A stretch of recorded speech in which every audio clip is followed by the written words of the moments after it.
Mobile phone যারা আবিষ্কার করলো ওরা দাগ টেনে দিল যে কল যদি আসে অন্য কোনো জায়গা থেকে সবুজ বাটনে চাপ দিলে কল কি হবে, রিসিভ। আর যদি কথা বলার ইচ্ছা না থাকে কেটে দিবেন, তাহলে লাল বাটনে চাপ দিন। সব আইন বাদ দিলাম, ওনাদের সব লেখা বাদ দিলাম। এখন আপনি কথা বলবেন যে আমি মোবাইল কোম্পানি যারা মোবাইল আবিষ্কার করছে তার সব হুকুম মানলাম, শুধু একটা হুকুম মানবো না, সেটা হলো যে কল আমি রিসিভ করব লাল বাটন দিয়ে, সবুজ বাটন দিয়ে রিসিভ করব না। বলেন তো কিয়ামত পর্যন্ত রিসিভ হবে? সব মানলেন, একটা হুকুম মানলেন না। এই মোবাইল দিয়ে আপনি কখনোই কথা বলতে পারবেন না। মহান রব্বুল আলামিন দুনিয়াতে আমাদেরকে বানাইছেন, আমাদেরকে পাঠাইছেন, এত বড় দুনিয়া বানাইছেন, এতগুলো জগৎ বানাইছেন।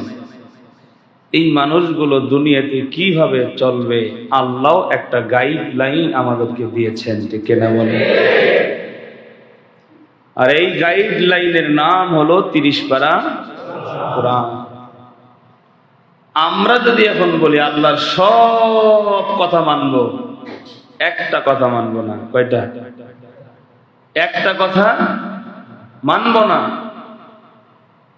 মুসলমান সব মানার পরেও একটা মোবাইল কোম্পানির সিস্টেম না মানার কারণে কিয়ামত পর্যন্ত যেমন কথা হবে না, আল্লাহর কোন বান্দা যদি দুনিয়াতে আল্লাহর কোরআনের সব কথা মানে, শুধু একটা কথা না মানে, এই একটা কথা না মানার কারণেই সে আল্লাহর জান্নাতে কোনোদিন যেতে পারবে না, ঠিক আছে? আল্লাহ একটা কথাকে অস্বীকার করলো মানে সে কাফের হয়ে গেল। আল্লাহর দেওয়া একটা বিধানকে অপছন্দ করলো মানে সে ইসলাম থেকে বের হয়ে গেল। তো আল্লাহ পাক রব্বুল আলামিন আমরা আমাদের পরিবার কিভাবে চালাবো, আমরা আমাদের সমাজ কিভাবে চালাবো, আমাদের রাষ্ট্র আমরা কিভাবে পরিচালনা করব, প্রত্যেকটা আইন, প্রত্যেকটা সিস্টেম আল্লাহ কোরআনুল কারিমে আমাদের জন্য গাইডলাইন হিসেবে লিপিবদ্ধ করে দিয়েছেন, ঠিক না বলেন? যারা আছেন, যাদের কাছে মোবাইল আছে, সবাই কি সব সেটিং বুঝে? বলেন না, বুঝে না। কারণ সে সব সেটিং সম্পর্কে জ্ঞান অর্জন করে না। এজন্যই তো অনেক মানুষ আছে মোবাইল সাইলেন্ট হয়ে গেলে সে এটাই আর খুলতে পারে না। তখন আর একজনের কাছে যায় যে ভাই আমার মোবাইলের এই প্রবলেম হয়েছে, একটু ঠিক করে দেন না, দেখি না। কারণ সে ওইটা জানে। এই লোকটা সামান্য একটা সাইলেন্ট মোবাইল এটা জেনারেল করতে পারে না।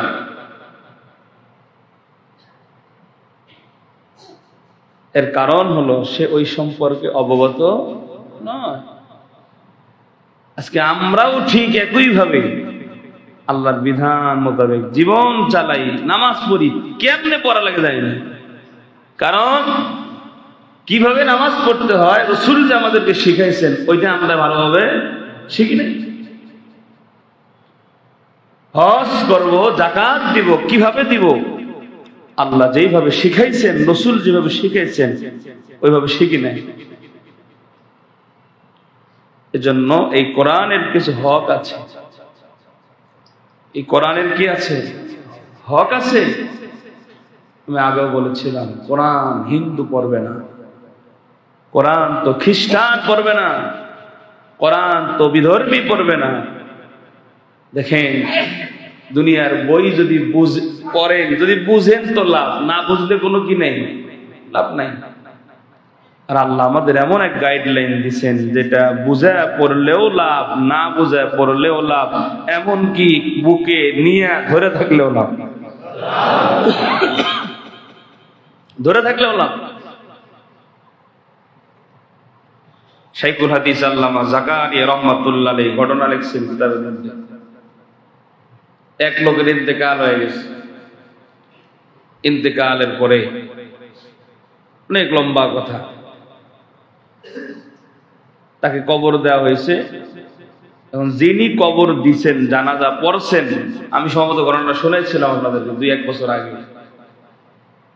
তো ওই সময়, ওই জামানা, এটা ইন্ডিয়ান ঘটনা আর কি, ওই সময় ওই 2, 4, 5, 7 গ্রাম খুঁজলেও সহজে একজন ইসলামের পণ্ডিত, ইসলামিক স্কলার, একজন আলেম খুঁজে পাওয়া যেত না। তো রাস্তার পাশে মানুষ লাশ নিয়ে দাঁড়ায় থাকছে যে কখন একজন আলেম আসবে এই রাস্তা দিয়ে, কখন একজন এরকম জানাজা পড়াইতে পারে, এরকম একজন মানুষ পাবো, তাকে দিয়ে জানাজা পড়ায়। একজন আলেম ওই দিক দিয়া সাইকেল চালায় মাদ্রাসায় যাচ্ছে। তখন ওনাকে ধইরা জানাজার নামাজে কিভাবে গোসল করাইতে, সব কাজ ওনাটা দিয়ে করায়া ওনারে কবরে নামাইছে। উনি যখন কবরে নামছেন, মাটি দিয়ে চলে গেছেন, উনি যখন মাদ্রাসার ভিতরে ঢুকবেন, তখন দেখে তার পকেটে কিছু জরুরি কাগজপত্র ছিল। যে কাগজপত্রটা ওই কবরে যখন লাশ রাখছেন, ওই সময় ওই কাগজপত্রটা কবরের মধ্যে পড়ে গেছে। যার কারণে এখন এই কাগজপত্রগুলো দামি, এখন কি করা যায়? সে আবার ওখান থেকে ফেরত আসছে, এসে বলছে, ভাই এরকম আপনারা তো কবর দিয়ে দিছেন, এখন আমার কিছু দামি কাগজপত্র, জরুরি কাগজপত্র কবরের মধ্যে পড়ছে, যেটা না হলে আমার চাকরি থাকবে না। তখন গ্রামের মানুষ বলে, হুজুর কবর হওয়ার পরে এই কবর আবার খনন করা যাবে কিনা, এই মাসআলা সম্পর্কে আপনি ভালো জানেন, আপনার যেভাবে ভালো মনে হয় সেইভাবে করেন। আর কবর খোঁড়ার বিধান ইসলামে আছে। কারো যদি দামি জিনিস কবরে পড়ে যায়, তাহলে কবর খনন করে সে ওই দামি জিনিস কি করতে পারে, নিতে পারে। আরে ভাই, সামান্য আপনি নামাজে দাঁড়াইছেন, আপনার পাশে যদি জুতা রাখছেন বক্সের মধ্যে, মাসালা, আপনি নিয়ত বাঁধছেন, সূরা পড়তেছেন, একজন জুতা নিচ্ছে, আপনার কাম কি? এখন ইসলাম কি বলে? রসুল বলে, নামাজ ছাইয়া আগে চোর ধর, নামাজ ছেড়ে কি কর, চোর ধর, চোর রে বানা কিছুক্ষণ, এরপরে নামাজ। বান্দার কোন জিনিসের ক্ষতি করে আল্লাহ তার ইবাদত বান্দার থেকে নেয় না। জোরে কর না সুবহানাল্লাহ। প্রসাবের ব্যাগ আসছে, জামাত দণ্ডায়মান, রসুল বলেন তোমার জন্য জামাতে জরুরি না নামাজ পড়া, তুমি আগে যাও, আগে তোমার ইস্তেঞ্জার হাজত পুরা করো, এরপরে ধীর স্থির ভাবে পবিত্রতা অর্জন করে এরপরে তুমি নামাজে দাঁড়াও। এতে সময় যদি চলে যায়, জামাত যদি চলে যায়, আল্লাহ পাক তোমার আমলনামায় জামাতের নামাজের সওয়াব দিয়ে দিবেন। তো কবর খোঁড়ার বিধান এরকম আছে, দামি জিনিস যদি পড়ে যায়, তাহলে কবর খনন করে বান্দা ওইটা সেখান থেকে বের করতে পারে। দুনিয়ার মুসলমান ইমানদার আল্লাহর গোলাম,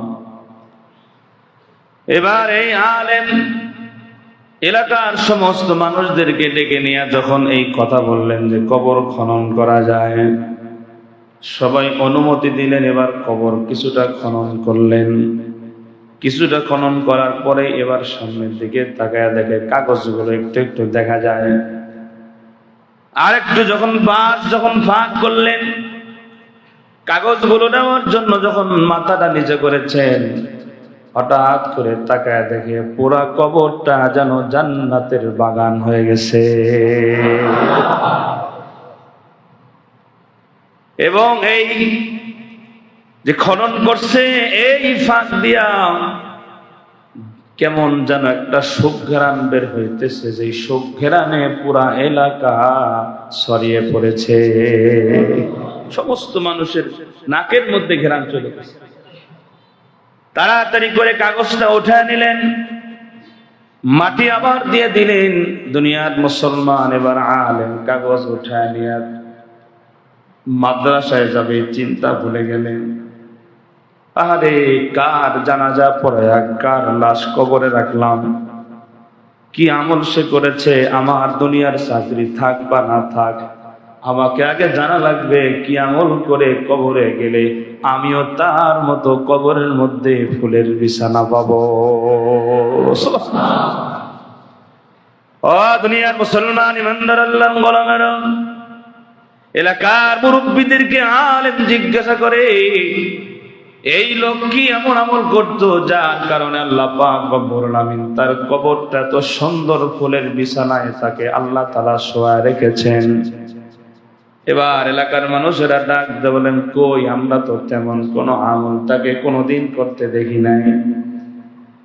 সে তো কিছুই জানতো না, একজন কৃষক মানুষ ছিল, আমরা তো তাকে এমন কোন আমল কখনো করতে দেখি নাই।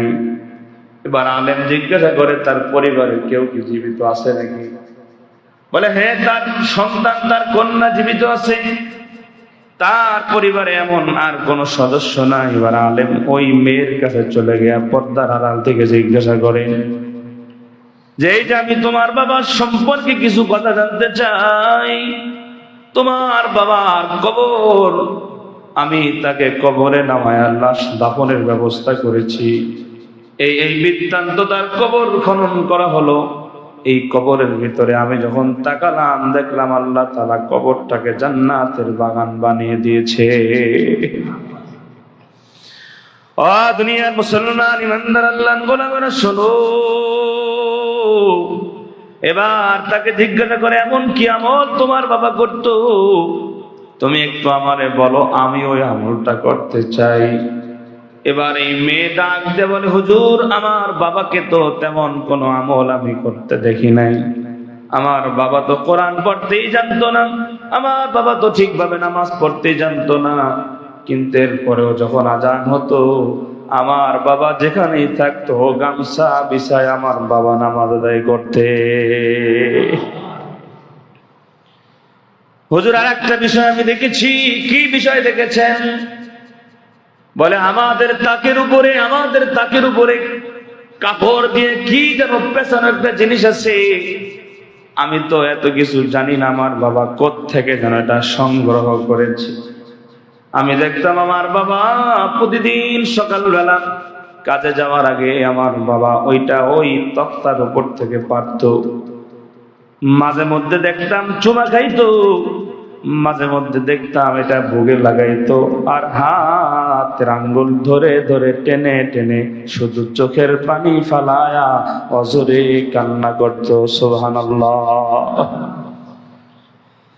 দুনিয়ার মুসলমান ইমানদার আল্লাহর গোলাম, এবারে আলেম ওই তক্তার উপর থেকে ওই কাপড়ে পেঁচানো জিনিসটা বের করলেন। বের করে দেখে এটা 30 বার আল্লাহর কোরআন শরীফ, জোরে কোন সুবহানাল্লাহ।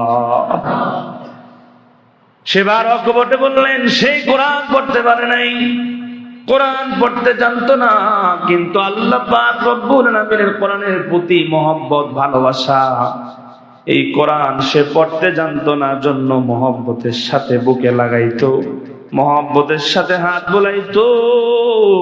আল্লাহ পাক রব্বুল আলামিন কোরআনকে সম্মান করার কারণে আমার আল্লাহ তার কবর জান্নাতের বাগান বানিয়ে দিয়েছে। শুধুমাত্র কোরআনকে সম্মান করার কারণে আল্লাহ তার কবরে এরকম নিয়ামত আল্লাহ দান করেছেন। আর আমরা যদি কোরআন দিয়ে জীবনকে ফিট করতে পারি, কোরআনকে গাইডলাইন মেনে নিয়ে আমরা সেই অনুপাতে আমরা আমাদের জীবনকে চালাতে পারি, আল্লাহ আমাদেরকেও মরার পর জান্নাত দিয়ে দিবেন ইনশাআল্লাহ। এজন্য মুসলমান ভাইরা, আল্লাহ পাক তো কোরআন নাজিলই করছেন জাহান্নামী মানুষগুলোকে জান্নাতি বানানোর জন্য। কোরআন নাজিলের মূল কারণ কি? অন্ধকার থেকে মানুষদেরকে আলোর দিকে নিয়ে যাওয়া, জাহান্নামী মানুষগুলোকে জান্নাতি বানানোই কোরআনের মূল মাকসাদ। এটা এখন একেবারে এ টু জেড দুনিয়াতে যা কিছু আছে, একটা মানুষ যদি জাহান্নামী থেকে জান্নাতি হয়, প্রত্যেকটা মানুষ যদি কোরআন মেনে নিয়ে জাহান্নামের পথ থেকে, অন্ধকার পথ থেকে আলোর পথে আসে, পুরা পৃথিবী আলোকিত সমাজ হয়ে যাবে, ঠিক না? যেই জায়গায় কোরআন আছে, যেই জায়গায় কোরআন আছে ওই জায়গায় দুর্নীতি, যেই জায়গায় কোরআন আছে ওই জায়গায় সুদ, যার ভিতরে কোরআন আছে তার ভিতরে কি নাই? ঘুষ নাই। এক কথায় যার ভিতরে কোরআন আছে, যে কোরআনকে গাইডলাইন মানে, এর কাছে কোনো অনিয়ম, কোনো দুর্নীতি, এক কথায় কোনো অন্ধকার অসৎ কাজ তার কাছে থাকতে পারে না। অন্ধকারের ভিতরে লাইট জ্বালাইলে যেমন অন্ধকার আর থাকে না, ঠিক তদ্রূপ ভাবে কোন মানুষ যদি কোরআনকে গাইডলাইন হিসেবে মেনে নেয়, তার ভিতরে কোনো অন্ধকার আর। আল্লাহ পাক বলেন কিতাবুন আনজালনাহু ইলাইকা। ও দুনিয়ার মুসলমান ইমানদার আল্লাহর গোলাম, আল্লাহ বলেন কিতাবুন আনজালনাহু ইলাইকা লিতুখরিজান নাসা মিনাজ-জুলুমাতি ইলান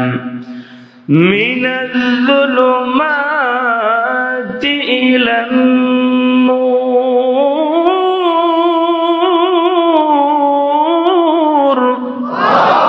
আল্লাহ পাক বলেন কিতাবুন আনজালনাহু, নিশ্চয় আমি আল্লাহ কিতাব নাজিল করেছি, লিতুখরিজান নাস, মানুষদেরকে বের করার জন্য।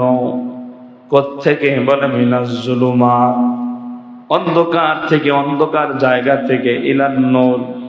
এক কথায় এই ইলান নূরের ব্যাখ্যায় মুফাসসিরিনে কেরাম বলেন জান্নাত, আর জুলুমাতের অর্থ মুফাসসিরিনে কেরাম করেন জাহান্নাম। অর্থাৎ আল্লাহ পাক বলেন কিতাবুন আনজালনাহু, নিশ্চয় আমি আল্লাহ কিতাব নাজিল করেছি, লিতুখরিজান নাস, মানুষদেরকে মিনাজ জুলুমাত, জাহান্নামের রাস্তা থেকে আমি আল্লাহ বের করে এনে ইলান নূর, আমি আল্লাহ জান্নাতি বানানোর জন্য। বলেন সুবহানাল্লাহ। আল্লাহ পাক রব্বুল আলামিন বলেন এই কোরআন হলো বান্দার জন্য মেডিসিন। এই দুনিয়ার জমিনে বান্দার রোগ হলে বান্দা হাসপাতালে যায়, ডাক্তার দেখায়, প্রেসক্রিপশন দেখায়, ফার্মেসি থেকে ওষুধ কিনে, ঠিক কিনা বলে? আমার আল্লাহ বলেন বান্দা যখনই আমি আল্লাহর পথ থেকে লাইনচ্যুত হয়ে যাবে, বান্দার সাথে সাথে আমার কোরআনের কাছে সিলিন্ডার হয়ে বলবে আমার এই সমস্যা, আমি সুদ খাই, আমার জন্য কি প্রেসক্রিপশন আছে? আমি ঘুষ খাই, আমার জন্য কি প্রেসক্রিপশন আছে কোরআনের মধ্যে? আল্লাহ পাক রব্বুল আলামিন বলেন কোরআন হলো প্রত্যেকটা মানুষের জন্য প্রত্যেকটা রোগের মহা ঔষধ। বলেন সুবহানাল্লাহ। আল্লাহ বলেন ওয়া নুনাজ্জিলু মিনাল কুরআনি মা হুয়া শিফাআ ওয়া রাহমাতুল লিল মুমিনিন। আল্লাহ পাক রব্বুল আলামিন বলেন ওয়া নুনাজ্জিলু মিনাল কুরআন, আমি আল্লাহ যে কোরআন নাজিল করেছি, মা হুয়া শিফা, আল্লাহ বলেন এটা হলো সকল রোগের ঔষধ, সকল রোগের শিফা, আরোগ্য দানের জন্য। সুবহানাল্লাহ। রাহমাতুল লিল মুমিনিন, এবং এই কোরআন আমি আল্লাহ বিশ্ব মানবতার জন্য, বিশ্ববাসীর জন্য রহমত হিসেবে নাজিল করেছি। সুবহানাল্লাহ। এবং এই কোরআনকে আমি আল্লাহ যে নাজিল করেছি, কোরআন হেফাজতের জিম্মাদারি আমি আল্লাহ নিজের হাতে রেখেছি। সুবহানাল্লাহ। দুনিয়ার মুসলমান ইমানদার আল্লাহর গোলাম যুগে যুগে পৃথিবীর ইতিহাসে কোরআনকে মিটায় দেওয়ার জন্য, দুনিয়ার জমিন থেকে ইসলামকে মিটায় দেওয়ার জন্য নানাভাবে নানা স্বৈরাচারীরা চেষ্টা করেছে। আমার আল্লাহ সকল স্বৈরাচারীদের ষড়যন্ত্রকে নস্যাৎ করে দিয়া আমার আল্লাহ কোরআনকে আমার আল্লাহ দুনিয়াতে হেফাজতে রেখেছেন। সুবহানাল্লাহ। দুনিয়ার মুসলমান বরঞ্চ কোরআনকে যারা এই দুনিয়ার জমিন থেকে মিটিয়ে দিতে গেছে, কোরআনের ভুল যারা ধরতে গেছে, কোরআনের ভুল ব্যাখ্যা যারা করতে গেছে, কোরআনের ভুল ধরার জন্য কোরআন যখন পড়া শুরু করছে, কোরআন পড়তে পড়তে কোরআনের ভুল ধরবে কোন সময়, নিজের জীবনের সমস্ত ভুল কোরআনের কাছে ধরা পড়ে গেছে।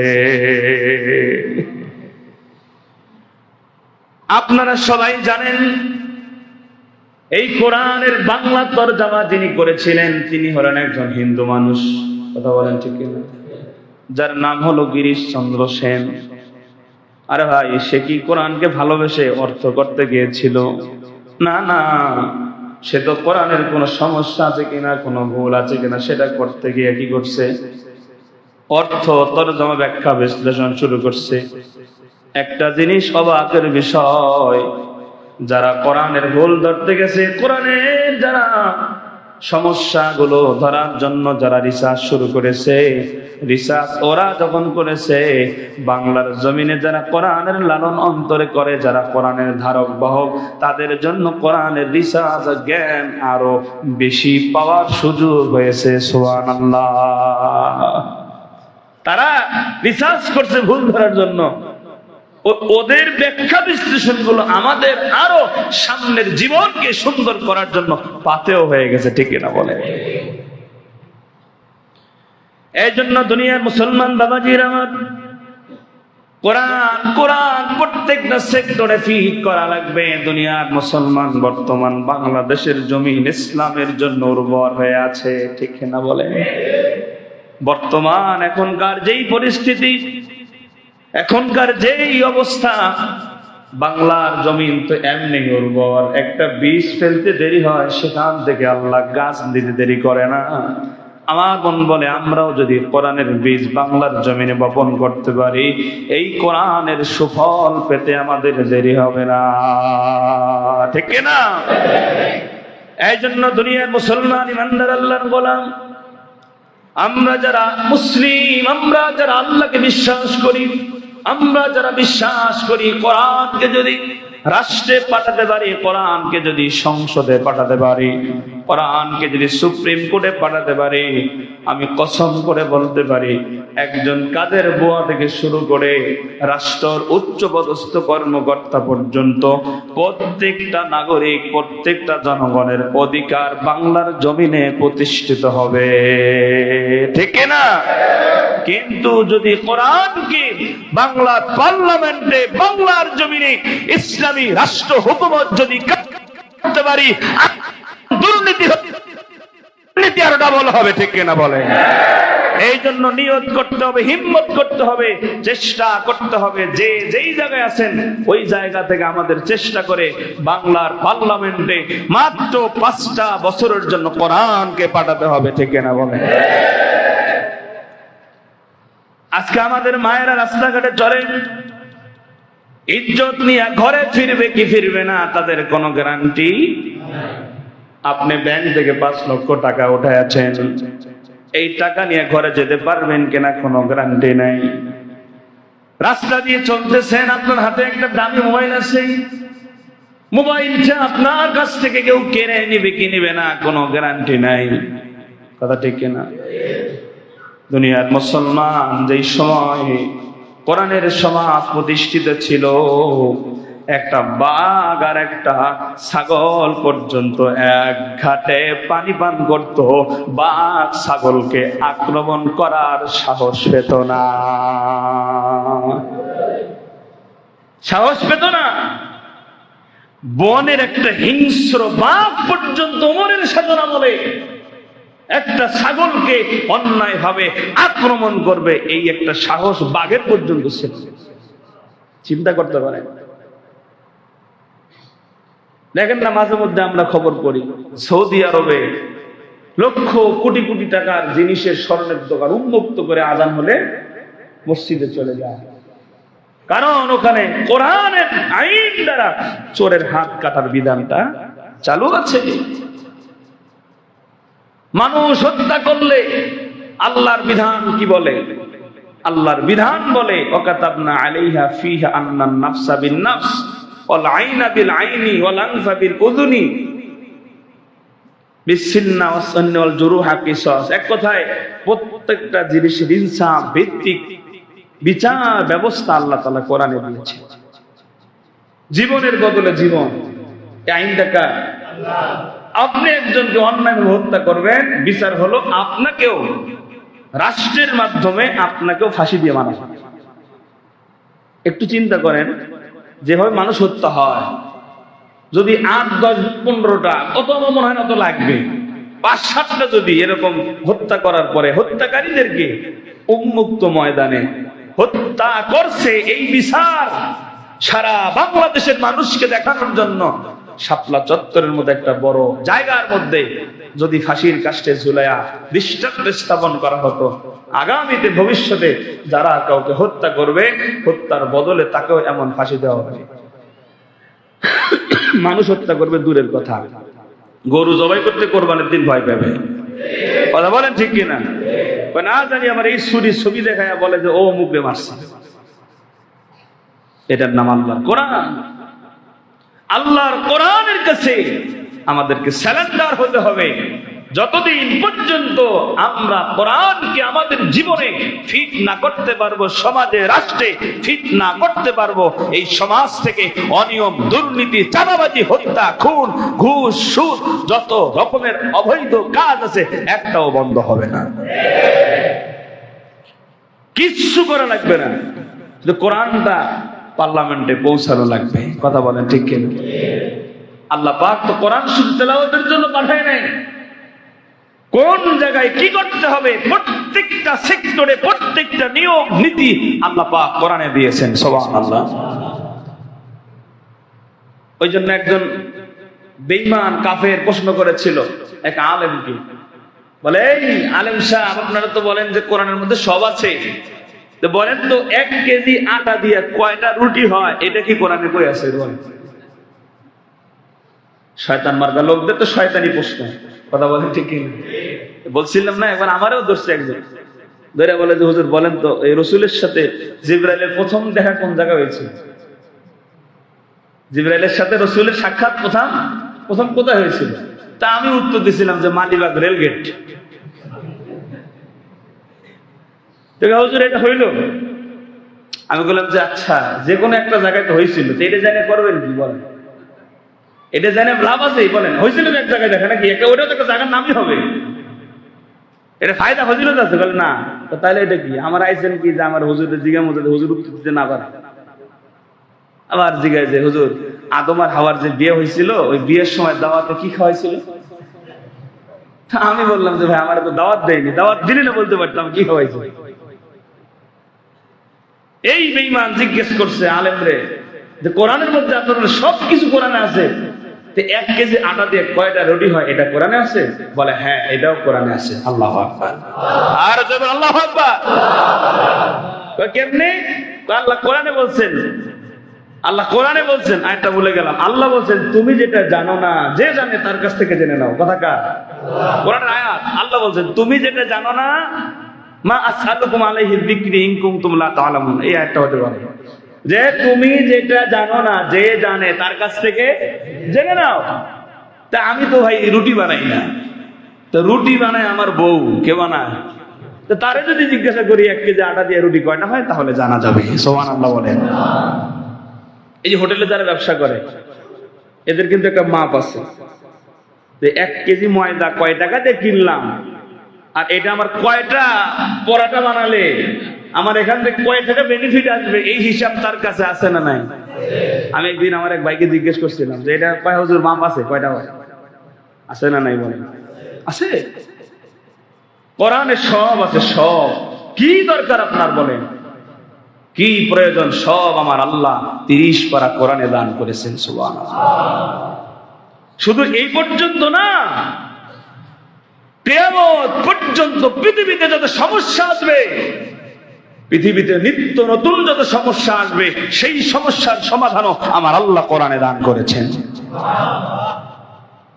যারা বুদ্ধিজীবী, বেশি বুদ্ধি মাথায়, সাদে মাল নাই, এরা বলে যে কোরআন তো আরো 1400 বছর আগে, এই পুরাতন জিনিস দিয়ে কি এই ডিজিটাল জামানা চলে? কি দরকার? সব আল্লাহ কোরআনের মধ্যে দিয়ে দিয়েছেন। সুবহানাল্লাহ। আজ থেকে আরো 100 বছর পরে পৃথিবীতে কি হবে, এক কল্পনা মনে করে আল্লাহ মনে হয় বুঝে নেই। কি বলেন? তারা যদি এটাই চিন্তা করতো যে আল্লাহ, আমি পৃথিবী দেখে চোর হব, আমি এমপি হইয়া জনগণের মালগুলো চুরি করে আত্মসাৎ করব, এটা আমার আল্লাহ মনে হয় জানে না। আমি দুনিয়াতে এসে ভালো কাজ করব, এটা মনে আল্লাহ জানে না। খারাপ কাজ করবো, এটা মনে আল্লাহ জানে না। আর ভাই আল্লাহ তো আগে থেকে জানে তুমি দুনিয়াতে গিয়ে চোর হইবা না ভালো হইবা। চোর তুমি হবার জন্য আল্লাহ তোমার নামে চোর লিখে রাখছে। ভালো হইলে দেখে আল্লাহ ভালোটা লেগে রাখছে, কারণ আল্লাহ আগে থেকে জানে 100 বছর 200 বছর 500 বছর আরো পরে গিয়ে কি হবে আমার আল্লাহ সেটাও জানে। ওইটা সমাধানও আমার আল্লাহ কোরআনে দিয়ে রেখেছেন, বলেন সুবহানাল্লাহ। এজন্য আসুন আমরা কোরআনকে জীবনে ফিট করি, কোরআন দিয়ে জীবন গড়ি, কোরআন দিয়ে সমাজ গড়ি, পরিবার গড়ি, রাষ্ট্র গড়ি। আল্লাহ পাক আমাদের সবাইকে কোরআনের কাছে সারেন্ডার হয়ে আমাদেরকে আল্লাহ পাক আলোর পথে জান্নাতের পথে চলার তৌফিক দান করেন, জোরে বলেন আমিন। আল্লাহ পাক বাংলাদেশকে ইসলামিক রাষ্ট্র হিসেবে, আল্লাহ পাক কোরআনের রাষ্ট্র হিসেবে আল্লাহ তাআলা কবুল আর মঞ্জুর করেন, জোরে বলেন আমিন। ওয়া আখির দাওয়ানা আলহামদুলিল্লাহি রাব্বিল আলামিন।